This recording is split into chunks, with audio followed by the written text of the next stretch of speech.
eu sou Gabriela Freire e começa agora mais um Coletiva, um programa feito pelos alunos de jornalismo da Universidade São Judas Tadeu. Você tem alguma mania? Lavar as mãos seguidamente, revisar várias vezes as portas, janelas ou o gás antes de se deitar?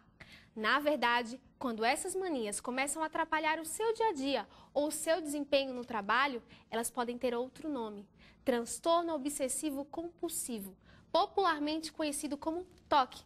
E hoje, para falar sobre esse assunto, estamos com o psicólogo clínico Luiz Ricardo Vieira, formado pela Universidade Federal da Paraíba, pós-graduado em terapia comportamental e cognitiva pela USP e mestrando em psicologia pela PUC. Obrigada, Luiz, pela sua presença. Obrigado. Estamos também contando com a presença dos estudantes de jornalismo Rafaela Caetano, Raoni Pacheco, Ana Cavielo, Marina Hortelã, Aline Alves e Robert David. Muito obrigada pela presença de vocês. Bom, e para começar o nosso bate-papo, Luiz, eu gostaria que você contasse um pouco mais sobre o que é o TOC, o que são essas obsessões ou compulsões. Então, Gabriela, o TOC, como você falou, é o transtorno obsessivo compulsivo e é um transtorno de ansiedade e compõe-se o quadro de obsessões e compulsões. O que seriam essas obsessões? Obsessões estariam ligadas mais ao pensamento desse sujeito, que são pensamentos intrusivos que acabam por prejudicar a vida social desse indivíduo, que dá prejuízos clínicos. E esses pensamentos intrusivos, muitas vezes, ele tem que ser neutralizados. O indivíduo precisa neutralizar esses pensamentos. Através do quê? Das compulsões. Que as compulsões referem-se aos atos, né? Que são rituais que o indivíduo se acaba por envolver-se para poder neutralizar esses pensamentos. Ricardo, quais são os principais sintomas para a gente identificar o TOC? Então, sintoma característico de TOC é difícil de averiguar só num quadro clínico, porque no dia a dia, muitas vezes, os portadores do transtorno obsessivo compulsivo, eles mascaram as manias e as compulsões. Ou seja, socialmente, a pessoa pode ir ao banheiro, fazer os rituais, ou pode fazer o ritual mentalmente. Então, tem várias características a respeito dos sintomas, né, e das compulsões e obsessões. Então, na clínica, isso que é observado através de manuais, né, diagnósticos e instrumentos, inventários que podemos verificar isso, e pelo discurso do cliente, né? Ricardo, no caso, o TOC pode ser considerado uma doença? É uma doença, seria um transtorno ansioso, né, como eu falei. Então, é uma doença na medida que compromete a vida daquele indivíduo, compromete significativamente. Então, a partir disso, é que o indivíduo começa a buscar alternativas de poder estar controlando aquelas obsessões. Então, se é um quadro cíclico, se ele começa a fazer isso para poder se fortalecer no caso e neutralizar aqueles pensamentos, então a forma que ele usa, né, uma estratégia que ele usa disfuncional, mas é uma estratégia que ele usa para poder sobreviver, entre aspas, assim, socialmente. Mas o custo da resposta é muito alto para ele. Então, a partir desse momento que vai ter prejuízos significativos da vida desse indivíduo. Porque então é isso que difere o TOC das manias. Isso, mania, que mania popularmente a gente fala mania como o quê? Socialmente, né, falando. Como a Gabriela tem a mania de ficar sempre verificando o gás. Ela é uma pessoa cuidadosa, alerta com as coisas. Então, muitas vezes, socialmente, se você faz de uma maneira por exemplo, se você é portadora do TOC e faz de uma maneira que consegue mascarar a situação, então aquilo é socialmente aceito, como uma pessoa que é cuidadosa. Como a Gabriela é uma pessoa perfeccionista, os trabalhos dela são muito bem elaborados, não pode ter um erro, eu não vejo um erro sequer. Mas é por trás desse mapa, né, que a gente vai estar observando esse quadro. Porque muitas vezes para aquilo ela pode estar sendo reforçada socialmente, por fazer um trabalho exemplar. Mas o prejuízo que está por trás disso é alto, o custo é muito alto para aquele indivíduo. Que aí é nesse momento que as manias começam a atrapalhar. Isso, a tomar conta dele. Eu vi uma vez, num programa, numa determinada emissora, um caso de um homem que ele mudava os toques dele. Certa hora ele tinha mania de tal coisa, e aí quando ele conseguia tratar e curar aquilo, e aí ele ia para outro toque e assim por diante. Isso é comum?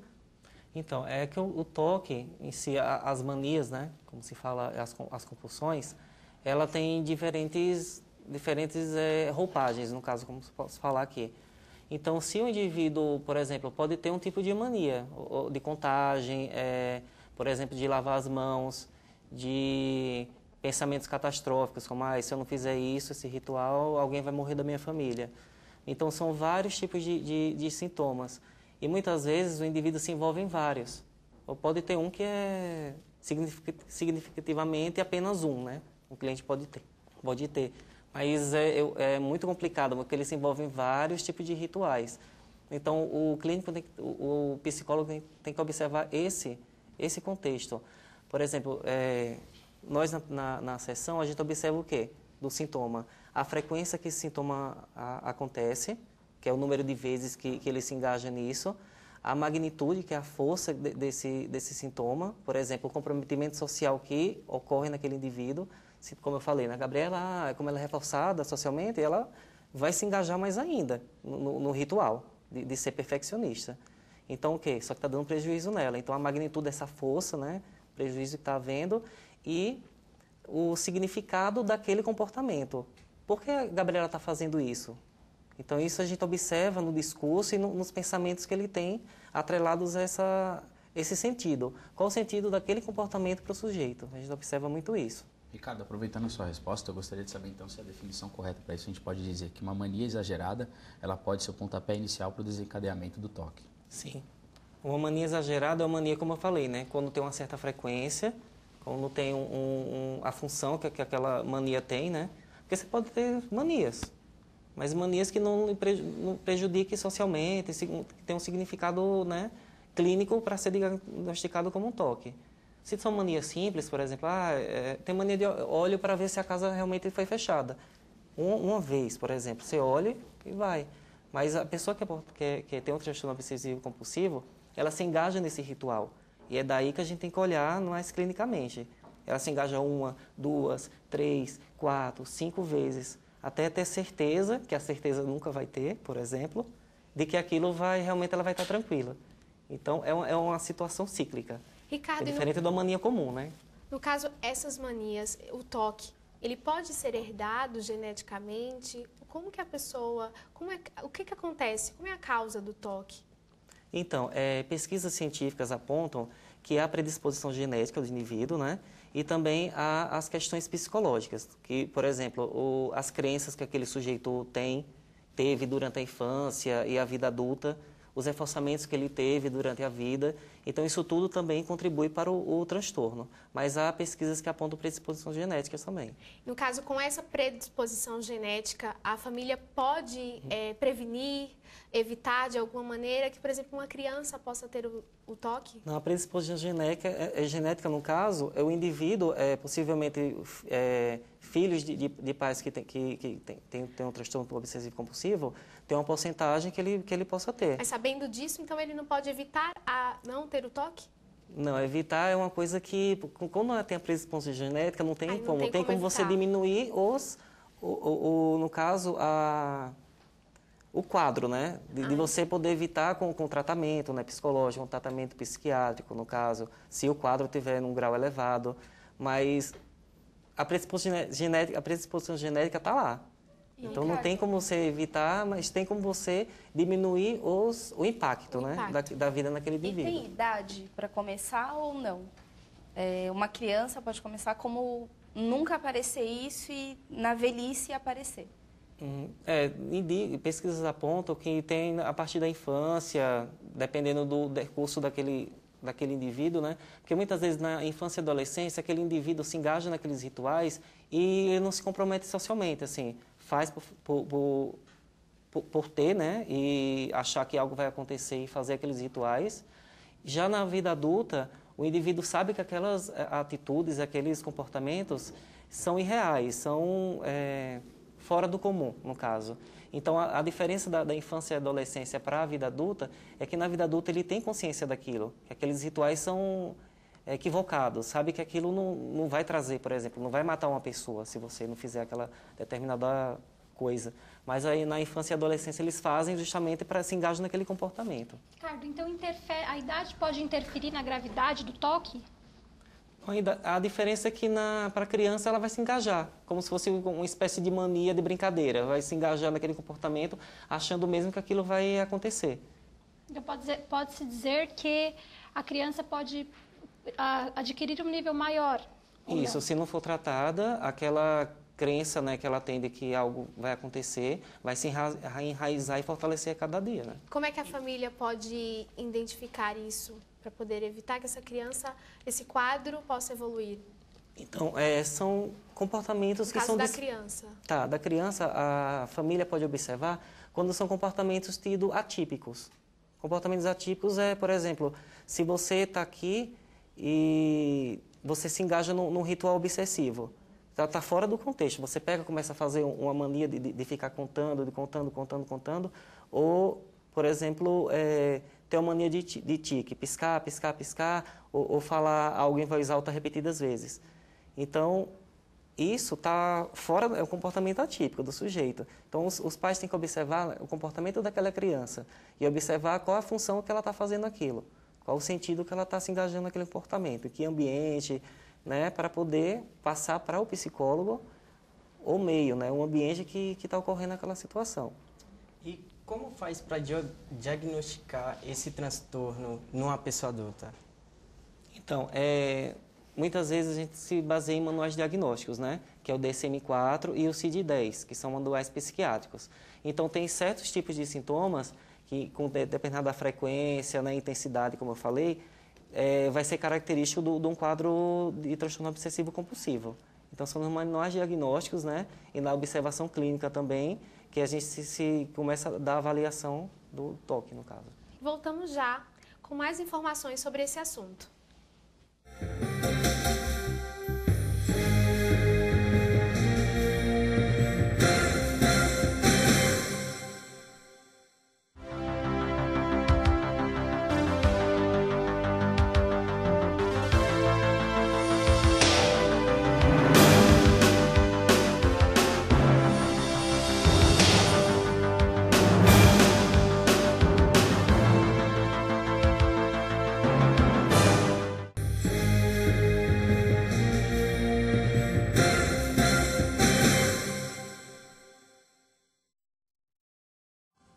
Voltamos com o Coletiva, que hoje discute sobre transtorno obsessivo compulsivo.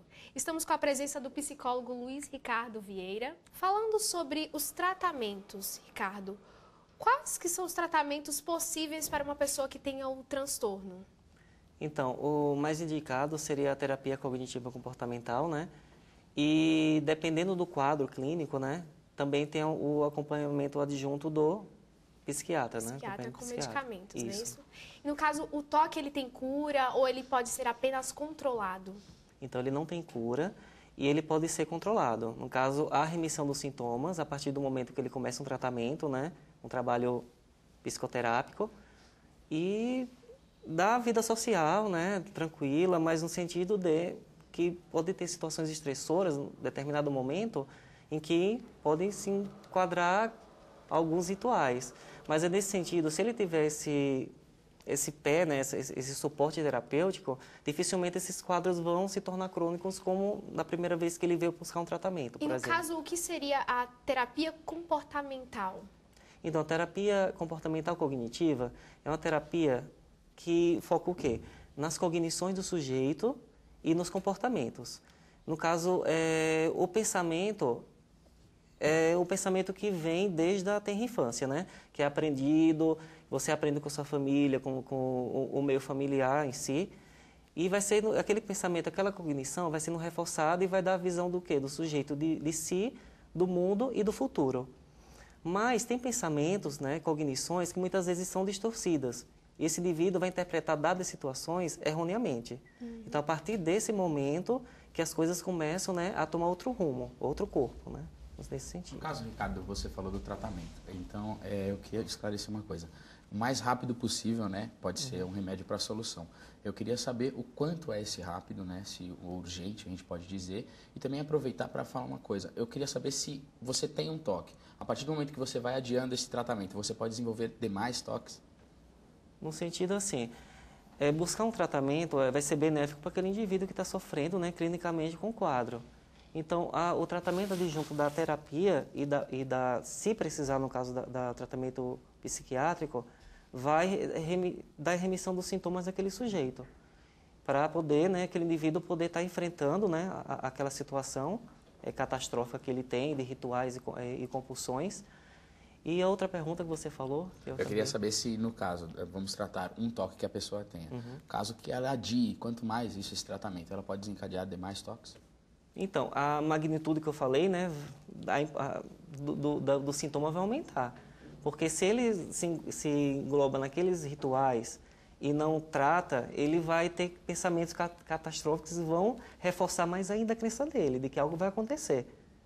Então, nesse sentido, é uma faca de dois gumes. Se ele não trata aquilo, é como se fosse você colocasse o band-aid numa ferida que está infeccionada. Ricardo, falando em tratamento, até que ponto o apoio familiar influencia na recuperação do paciente? Então, o apoio familiar é extremamente importante no tratamento, porque o sujeito, como a Gabriela fez aquela pergunta, como se a família observa, né, aquele quadro, né, dos rituais, das obsessões daquele sujeito que tem um transtorno obsessivo compulsivo. Então, a partir que a família observa os sintomas que aquele sujeito tem e encaminha aquele sujeito para o tratamento psicoterápico, é um tratamento adjunto, que o terapeuta vai ficar ali na sessão, dando suporte, né, terapêutico, ensinando técnicas cognitivo-comportamentais e trabalhando as cognições daquele indivíduo. E técnicas, por exemplo, de exposição com prevenção de resposta, expor aquele sujeito ao quadro que ele tem de ritual e prevenindo, por exemplo, dando um treino de relaxamento no momento.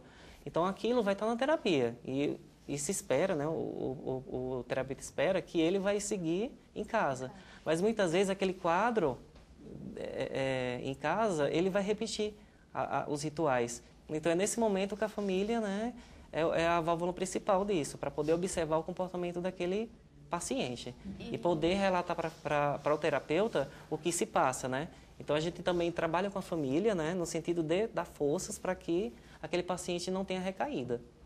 E, Ricardo, no caso, o toque, ele pode vir acompanhado de outras doenças, por exemplo, a depressão, por a pessoa não conseguir se controlar, alguma outra doença psíquica? Então, tanto o toque como outros transtornos. Não tem o toque fidedigno, assim, o toque puro.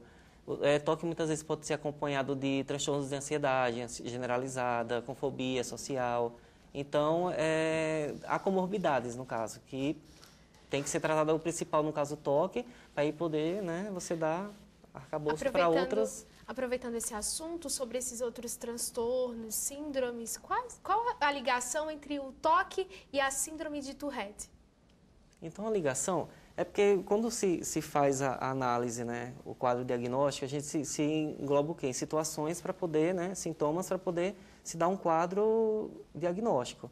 Então, síndrome de Tourette é outro tipo de transtorno de ansiedade, é um distúrbio neuroquímico, que o indivíduo se envolve em rituais de fala, de rituais mais involuntários, assim, como fala, rituais motores, como piscar os olhos. Está ligado ao pensamento, no caso, é diferente. Uhum. Também está ligado ao pensamento, o toque também está ligado ao pensamento, são obsessões, né? A síndrome de Tourette, no caso, não está ligada ao pensamento. Não está ligado ao pensamento, mas o pensamento, ele faz o ritual, o quê? De piscadelas repetidas, movimentar a cabeça repetidas vezes, para poder neutralizar aquele pensamento catastrófico que ele tem. Só que, no caso, a resposta que ele dá é outra. Como no toque se dá nos rituais, né, a de limpeza, de perfeição, perfeccionismo, a síndrome de Tourette tem outra roupagem, que no caso são os tiques. No caso, desculpa, você falou sobre a fobia. Ela tem alguma relação com o toque? Quem tem fobia tem uma predisposição a ter algum tipo de toque? Esses tipos de relações comorbidades se veem o quê? Na clínica e pelo psiquiatra, né? Que aí ele vai ver as relações se tem comorbidade mesmo também. Porque não dá para se dizer, por exemplo, que um paciente tem toque, possivelmente ele vai ter depressão. Mas primeiro a gente vai ver o quê? O quadro clínico. Aquele paciente tem toque, aí tratar os rituais, a questão das obsessões, as cognições que aquele indivíduo tem. E daí ver se tem outros transtornos, né, permeando aquele toque que foi a queixa principal que ele trouxe. Ricardo, a cultura, a família ou algum fator social pode causar o toque em uma pessoa? Não, como eu falei, tem as predisposições genéticas, né? E tem as questões psicológicas, né? A questão psicológica no sentido, pode trazer no sentido o quê? Que eu dei o exemplo da Gabriela. A Gabriela é uma pessoa perfeccionista. Uma pessoa que tem toque, por exemplo. E é uma pessoa que não se admite errar num determinado trabalho. E se o trabalho está 100%, se a professora dá 10, ela vai olhar, mesmo no 10, se aquele trabalho tem um erro, uma vírgula. E dali ela observa que na vírgula ela não admite, no sentido de que aquele trabalho está imperfeito. Então, o quê? Esse quadro de perfeccionismo é um quadro exacerbado de ritual que o indivíduo tem, né? De mania. Ricardo, eu queria saber uma curiosidade. Na verdade, tem alguma pesquisa a nível mundial que aponte que esse problema está mais para o cenário masculino ou para o cenário feminino? Então, pesquisa, no momento, eu não me recordo assim, se está virado mais para homens ou mulheres, mas possivelmente na clínica, quando se busca, né, um tratamento, sempre vem homens e mulheres. Não na parcela de 90%, 10%. Não tem uma maioria, no caso. Não tem uma maioria, vem pelo tratamento, né? Ricardo, no caso do tratamento, o Sistema Único de Saúde, ele absorve essas pessoas, consegue tratar e trazer bons resultados? Então, em relação ao Sistema Único de Saúde, o que eu posso falar é que tem a associação chamada ASTOC, que é uma associação sem fins lucrativos, que ela foi criada na década de 60, né, e está aí até hoje. Então, ela tem parceria com instituição privada e pública, então ela atende esse segmento. Tanto os que têm toque como a síndrome de Tourette também. Então, a associação, tem os profissionais que atuam lá, que trabalham também em parceria, tem os vínculos com a escola, que ensinam também aos professores a detectarem aquela criança, ou aquele adolescente, aquele adulto que tem toque. Então, é bem complementar, bem... E toque, ele pode ser qualificado como um ato de loucura em alguns determinados sintomas?